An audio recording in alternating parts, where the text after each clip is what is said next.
오늘은 2014년 5월의 마지막 주일 아침입니다. 오늘도 함께 예배하는 상대교회 성도들 모두에게 우리 하나님의 신령한 은혜와 능력과 위로와 온전한 회복과 치유와 복주심이 충만하게 함께 하시기를 주님의 이름으로 축원합니다. 서로 인사하겠습니다. 오늘도 잘 오셨습니다. 당신 때문에 행복해서 미치겠습니다. 이렇게 인사하겠습니다. 감사합니다. 때리지 마시고요. 미치겠습니다. 감사합니다. 두 손을 가슴에 얹고 다짐하겠습니다. 하나님께서 보실 때 나는 예수의 생만큼 소중한 사람이다. 시작. 하나님께서 보실 때 나는 예수의 생만큼 소중한 사람이다. 네. 맞습니다. 하나님께서는 그래서 오늘도 이렇게 새 날을 주셔가지고 우리로 지난 실패와 허물에도 불구하고 다시금 새로 시작할 기회를 또 주시는 것입니다. 그래서 우리는 적어도 하나님께서 보실 때는 두고 보시기에도 정말 아까운 인생들입니다. 그러므로 하나님 보실 때 이렇게 두고 보기에도 아까운 인생들, 믿음의 삶들을 다 살아가시기를 주님의 이름으로 부탁드립니다. 오늘은 정금 같은 믿음의 능력이라는 제목으로 하나님 말씀 증거하도록 하겠습니다. 요한계시록에 보면 세 가지 재앙이 나오는데 7인의 재앙, 7 나팔의 재앙, 7 대접의 재앙이 순서대로 나옵니다. 7째 인을 나누면서 7 나팔이 나오고 또 7 나팔을 나누다가 마지막 7째 나팔 때 7 대접이 나옵니다. 점점 세부적으로 들어가면서 나옵니다. 각각 재앙의 특징이 좀 있습니다. 7인의 재앙은 성도들에게 준비하라, 말세를 이렇게 준비하라 이렇게 하면서 준비에 초점이 맞춰져 있습니다. 그리고 7 나팔은 정신 차리고 살아라 하면서 경고의 목적을 두고 주어졌습니다. 7 대접의 재앙은 악인에 대한 심판, 이제 마지막 심판이 나와 있습니다. 좀 이상하게 들릴 수도 있는데 심판은 있어야 됩니다. 심판은 시험하고 똑같은데 시험 공부를 열심히 한 사람에게 마지막에 시험이 있어야 하지 않겠습니까? 열심히 준비했는데 그 준비한 것을 활용할 시험이 없다면 너무 험할 거 아니겠습니까? 전에 그 영화 실미도라는 걸 보면 결국 북한 특공대가 나중에 결국 문제가 된 게 뭐냐면 열심히 훈련까지 했는데 그리고 난 다음에 목적이 없어진 것입니다. 목적이 없어지니까 문제가 생겨버렸습니다. 훈련을 했으면 그 목적을 이뤄야 되는데 목적이 사라져버리니까 사람들이 거의 미쳐버린 겁니다. 목표가 있어야 되고 시험이 있어야 되는 것과 마찬가지로 그래서 심판이 있어야 합니다. 심판은 준비된 사람들에게는 축복이 되고 준비되지 않은 사람들에게는 저주처럼 올 것입니다. 그것이 심판입니다.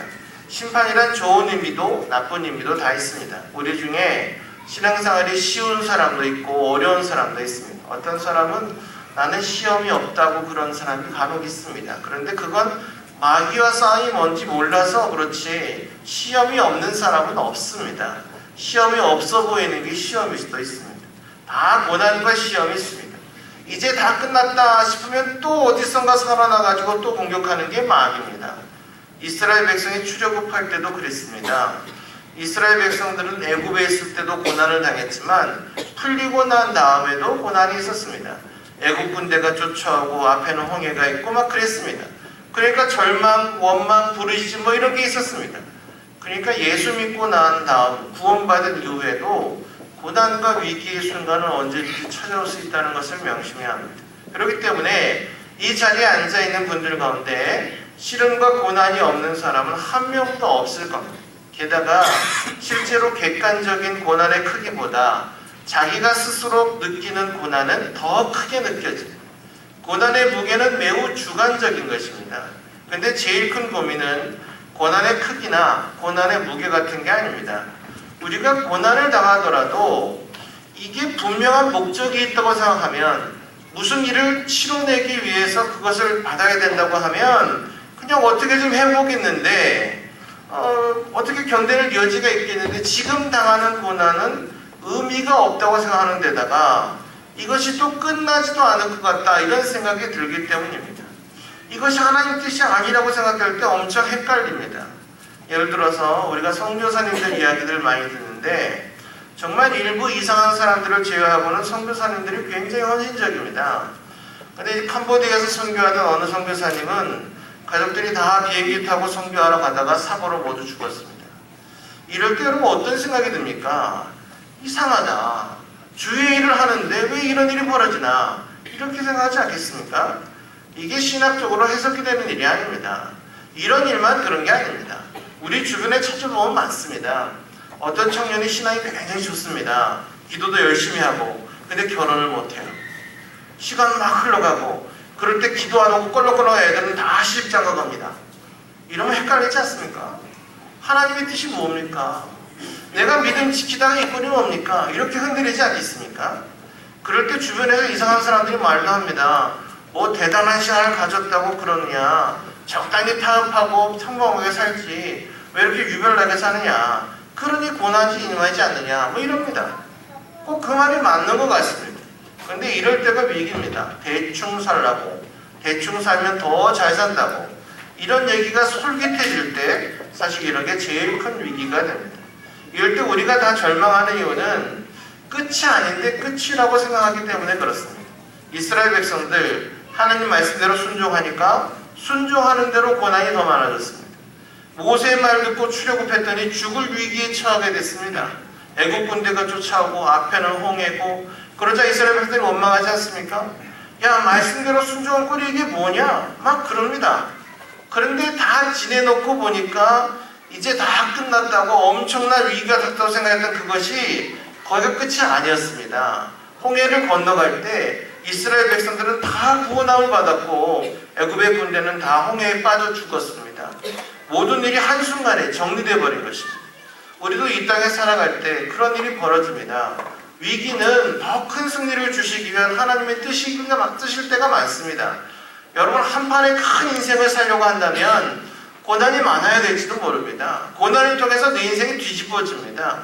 평범한 건 너무 좋아하지 마시다. 하나님께서 그것을 통해서 우리를 더 큰 것을 만들기 원하십니다. 사도 바울은 고린도전서 10장 2절에서 형제들아, 너희가 알지 못하기를 내가 원치 아니하노니 우리 조상들이 다 구름 아래 있고 바다 가운데를 지나며 모세에게 속하여 다 구름과 바다에서 세례를 받고, 이런 말씀이 나오는데 이스라엘 백성들이 출애굽해서 홍해를 건넌 것을 세례라고 침례라고 해석을 한 겁니다.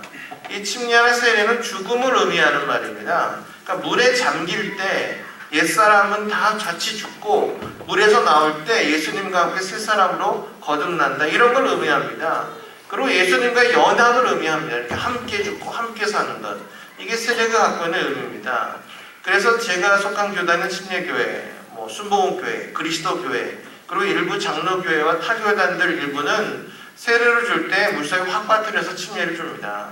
침례교 교회를 보면 강대상 뒤쪽에 침례탕을 만들어 놓은 경우가 많습니다. 대개 거기서 이렇게 침례 예식을 거행을 하는데 물에 완전히 들어갑니다. 완전히 들어가는 것은 죽었다, 이런 의미고, 물에서 나올 때는 이제 살아난다는 의미입니다.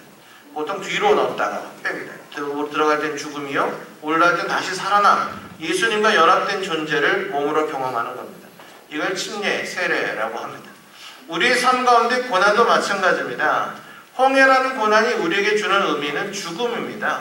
과거의 고난과 죄로부터의 죽음을 말합니다. 고난은 우리가 끊지 못하는 것들을 끊게 만들어줍니다. 이스라엘 백성들 항상 애굽 이러면서 애굽에 연연하는 마음들이 있었습니다. 그들이 거기서 노예 생활했는데도 그 애굽 하면 잊지를 못했습니다. 그런데 홍해를 건너면서 이걸 다 끊어버린 겁니다. 죄악의 인연들이 모두 끊겨버렸습니다. 그러니까 왜 고난이 임한다는 얘기냐? 끊으라고 오는 겁니다. 아무리 교문하고 위협을 해도 담배 끊지 못하는 사람 폐 한 번 아프고 오면 다 끊습니다. 고난당하니까 다 끊어버립니다. 우리가 그렇게 대단하고 결단력 강한 존재가 못 됩니다. 우리 스스로는 못 끊습니다. 그래서 하나님께서 끊지 못하는 것을 완전 끊어버리게 하시려고, 완전히 단절시켜버리고 그리스도와 연합되게 만드시려고 고난이라고 하는 삶을, 그 삶의 현상들을 주시는 것입니다. 이 고난에는 또 우리를 하나 되게 하는 힘이 있습니다. 요즘 젊은 사람은 잘 모르겠지만 과거에 그 이현세 작가가 스타가 됐던 그 만화 중에 하나가 공포의 외인구단 이런 게 있었습니다. 모르시는 분이 많을 거예요. 만화책 안 보는 거 모르고. 하여튼 이 내용이 뭐냐면 각 구단에서 쫓겨나서 고난당하는 사람들을 모아서 한 팀을 이루어갖고 이 동지적 결합이 이루어지면서 모든 야구 경기를 지배해버린다, 이런 내용들이 나옵니다. 또 처녀총각들이 데이트할 때도 마찬가지인데 평탄하게 서로 선물 주고 이러면 사랑이 그렇게 깊어지지도 않고 그게 잘 확인도 안 됩니다. 뭐 여자가 죽을 병에 걸리든지 남자가 죽을 병에 걸리든지 이럴 때 이제 병치레하다가 정이 듭니다. 아니면 데이트할 때 돈이 좀 없어야 됩니다. 그래갖고 맨날 걷는 데이트 뭐 그러면서 뭐 이 집 갔다가 내가 대충 이 집 갔다가 한 번 더 가자 여기 갔다가 이러면서 뭐 서로 힘들지 목마르지 이러면서 동병상련을 느끼고 그 어려움을 함께 느끼면서 정이 느끼고 하나가 되는 겁니다. 그래서 선교라든지 하다못해 수양회 같은 거 수련회만 갔다 와도 굉장히 그 공동체가 하나 되는 것을 많이 느낍니다. 이 같은 느낌을 가져갔기 때문입니다. 아침에 깨었을 때 그 고단함, 졸림, 뭐 배고픔, 기쁨, 슬픔을 같이 경험을 하다 보니까 엄청난 그 사귐이 있는 겁니다. 여러분 생각을 해보십시오. 우리가 1대1 만나가지고 1시간씩 교제한다. 여러분 중에 이제 매주 주일만 나와서 1시간 예배의 절 보시는 분은 1년 지나봐야 52시간 버는 거예요. 근데 선교나 수양에 가서 이틀만 같이 있어서 48시간 지나는 거예요. 그러니까 수양에 2박 3일, 3박 4일이 얼마나 대단한 시간인지 모릅니다. 가끔 가보면 연합수련회 같은 데 가보면 잠잘 때 남자들은 별로 그런 일이 없는데 인원이 많아서 그래 여자들은 그 자리 때문에 가끔 싸우는 일이 있다고 합니다. 그럴 때 생각하게 되는 겁니다. 이 여자들이 남자들하고만 있을 때는 천사 같구나. 왜 여자들끼리만 있으면 마귀짓을 할까? 이런 생각을 하는 거죠. 그것도 거기 가보니까 아는 거예요. 그런데 그러면서 정이 들더라. 그렇게 뭔가 하나 안 하면서 하나가 되어가는 겁니다. 예수 믿는다는 것은요 도덕적 간화가 아닙니다. 예수 믿고 난 다음에 고난의 동참을 통해서 하나가 돼서 느끼는 것입니다. 교회가 가끔 함께 어려움을 느낄 때 오히려 그 평탄하고 부흥할 때보다 더 하나됨을 느끼게 됩니다. 그러니까 여러분 고난당할 때 살금살금 빠져나가서 헤어지지 마십시오. 도망가지 말고 하나가 되어야 됩니다. 저는 좀 그런 생각이 들 때가 있습니다. 요즘 어떤 모양으로든 너무 일이 좀 많다 이런 생각이 듭니다. 가끔은 좀 잠을 푹 자고 싶다 이런 생각이 들 때도 있어요. 그 전문가 의견으로는 제가 이렇게 살이 찌는 것도 잠 못 자서 그렇다. 물론 제 아내의 진단은 무조건 많이 먹어서 그렇다. 하여튼 매일 새벽 기도회하고 뭐 여러 모임들, 뭐 행사 준비 그리고 부대 교육과 캠프, 뭐 지역사회 대민호 뭐 이러다 보니까 이게 하루 24시간 되면 아까울 때가 있어요. 그러다 보니까 자는 시간을 좀 줄이는 거 말고는 별로 이렇게 해낼 수 있는 방법이 없어서. 근데 이게 한 20, 30대 때는 문제가 아니었어요. 일주일에 20시간을 자든 10시간 자든 상관이 없었는데 이게 한 반백년 살다 보니까 이제 조금씩 부담이 됩니다. 그러니까 만약 이 일을 마지못해서 한다 그러면 이것만큼 힘든 일이 없을 것 같습니다. 세상에서 가장 힘든 3D 직종 중에 하나가 목사입니다. 정상적으로 목회하는 목사들이라면 이 3D 업종 얘기 듣습니다. 새벽에는 새벽대로 깨야 되고요. 밤에는 밤대로 깨야 되고요.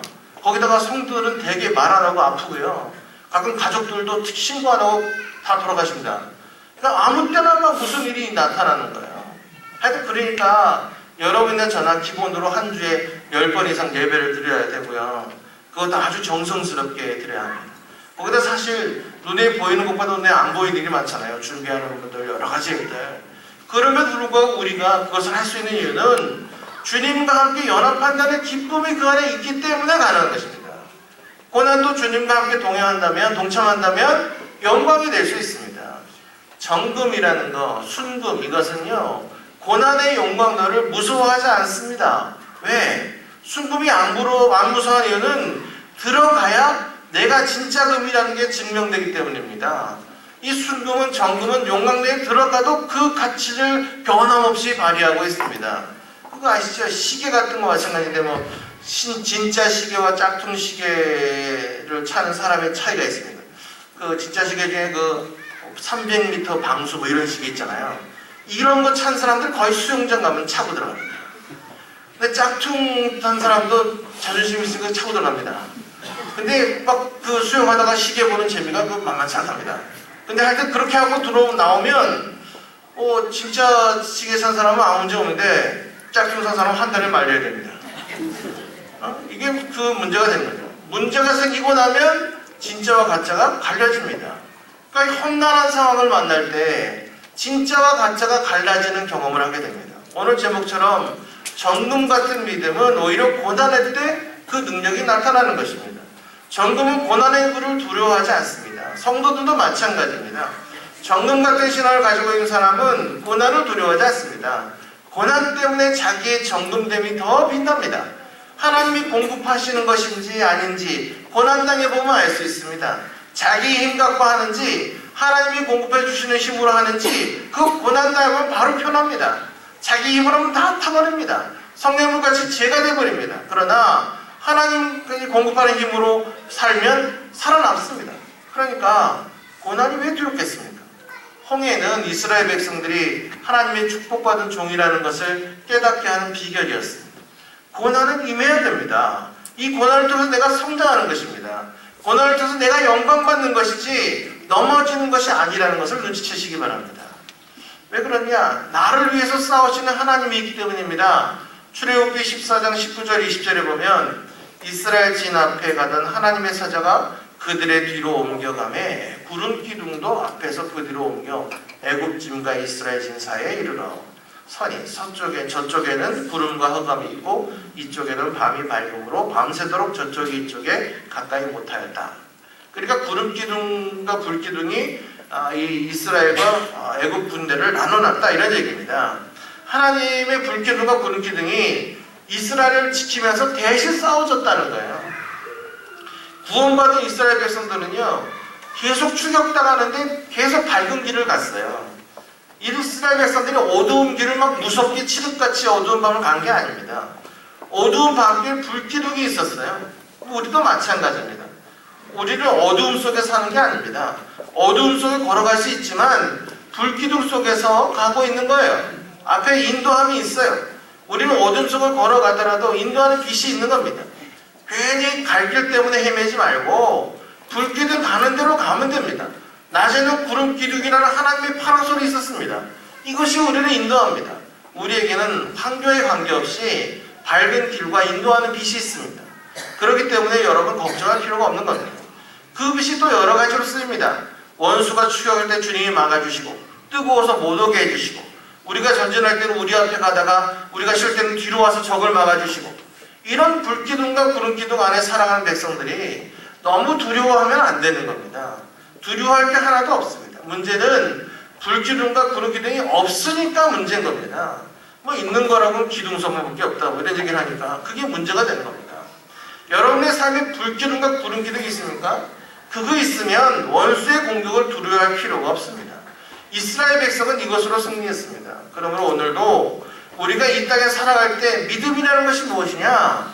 하나님께서 우리를 어떤 때는 홍해로 이끄실 때가 있고 광야로 이끄실 때가 있습니다.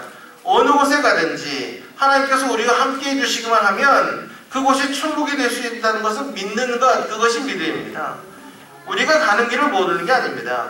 불기둥과 구름기둥으로 우리를 인도해 주십니다. 고난은 끊지 못하는 것을 끊게 만들고 오히려 고난은 나를 정금 같은 모습으로 드러나게 하는 통로가 됩니다. 그러므로 어려움이 올 때 여러분 너무 두려워하지 마시기 바랍니다. 우리 이런 복잡한 설명을 다 잊어버려도 괜찮습니다. 하나만 붙들면 됩니다. 믿음 하나 붙드는 겁니다. 주님을 바라보면 만사형통한다. 왜 그러냐? 이 복잡한 설명이 가능하기 때문입니다. 그래서 여러분 믿음이 너무 좋은 사람은 똑똑해지지 않습니다. 왜냐하면 나중에는요 이렇게 제가 지금 설명한 이런 중간 과정들을 다 잊어버려요. 믿음 하나 붙들고 사니까 자기가 왜 잘 되는지도 몰라요. 그냥 잘 되는 거예요. 이 차를 몰고 다니는 사람 중에 그 차를 잘 아는 사람들은 어떤 사람이냐면 고물 자동차를 탈수록 잘한답니다. 기름 새는 거 잘 맞추고 어디 망가졌는지 다 알고 막 그런답니다. 고물이니까 원체 그 차를 몰고 다니면서 뭐가 잘못된지 다 아는 거예요. 그런데요 워낙 좋은 차를 끌고 다니는 사람은 사실 잘 몰라요. 시동 틀면 가는 줄 알고 브레이크 밟으면 서는 줄 알고 자세한 거 몰라도 불편한 게 없으니까. 근데 우리는 하나님이 인도하는 사람입니다. 그러니까 하나님 하나만 붙들면 됩니다. 믿음 붙들면 그냥 승리하는 겁니다. 이것이 마치 시동 걸면 차가 가더라 하는 것과 똑같습니다. 하나님 앞에 이 말씀 붙들면 사는 것입니다. 그런데 이제 이렇게 해서 시험에 승리하고 고난에서 승리한 사람들이 하는 일이 뭐냐?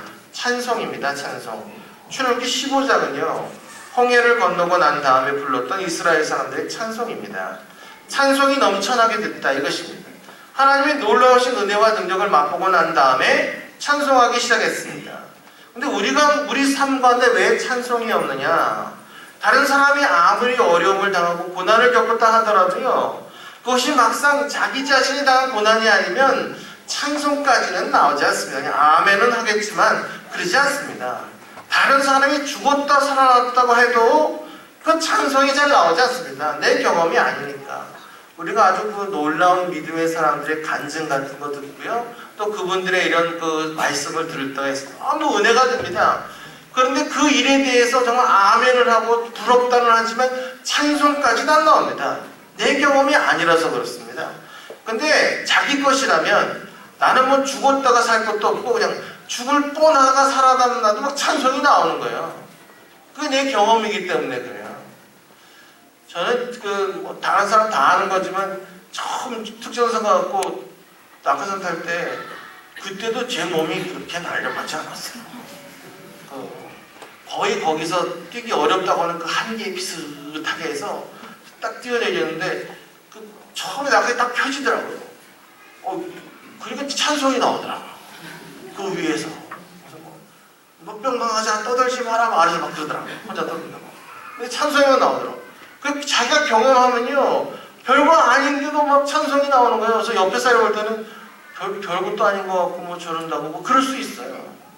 근데 이게 내 거니까 찬양이 나오는 거예요. 여러분 청각적인 신앙이 있고 시각적인 신앙이 있고 이런 말씀하시는 분이 있더라고요.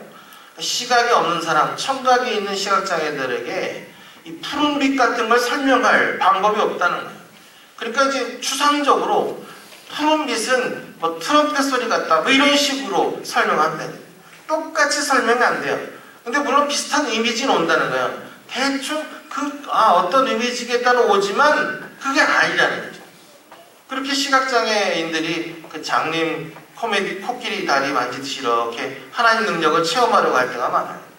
근데 사실 그런 상황에도 체험하면요, 또 일부분일지 모르지만 느껴지는 거예요.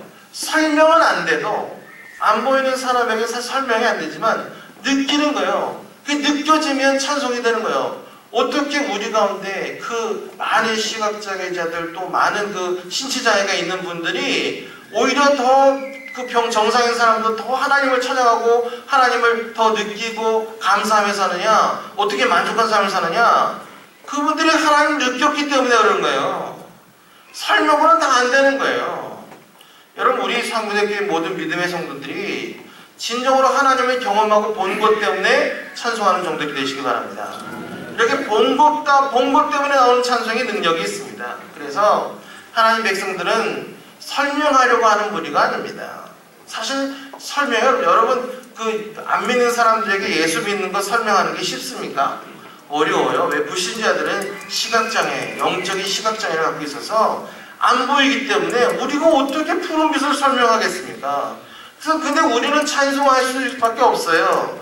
우리가 깊은 영적인 세계에 들어가서 출애굽기 15장을 보면 우리 눈에도 홍해가 갈라지는 것을 볼 수가 있습니다.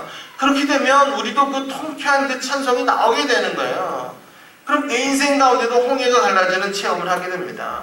홍해는 나에게 영광이고 적군에게 사망이 되는 걸 경험하게 됩니다. 여러분, 이렇게 정금 같은 신앙을 가지고 있는 자에게는 결코 고난의 영광들을 두려워하지 않게 됩니다. 우리가 믿음으로 무장해서 우리 앞에 놓여있는 모든 난관들이 오히려 나를 영광스럽게 만들고 하나님의 영광이 임하게 만드는 척벽이 된 축복을 모두 다 누리게 되시기를 주님의 이름으로 축원합니다. 우리가 기도하겠습니다. 우리 한두 가지 기도하겠습니다. 우리 앞에 고난이 있다면 인정하시고 내가 정금 같은 믿음을 가지면 그것이 통과됐을 때 믿음이 드러날 줄로 확신하고 그런 믿음을 달라고 우리가 함께 기도하시기 바랍니다. 우리가 두려워할 것은 우리가 이 정금 같은 믿음으로 무장된 하나님의 거룩한 종들이 될 수 있도록 우리에게 정말 불기둥과 구름기둥이 없어서 정처 없이 헤매는 인생이 되지 않도록 하나님 온전히 바라볼 수 있도록 능력 주시기를 함께 기도하겠습니다. 기도합시다. 살아계신 하나님, 주님께서 우리에게 하시니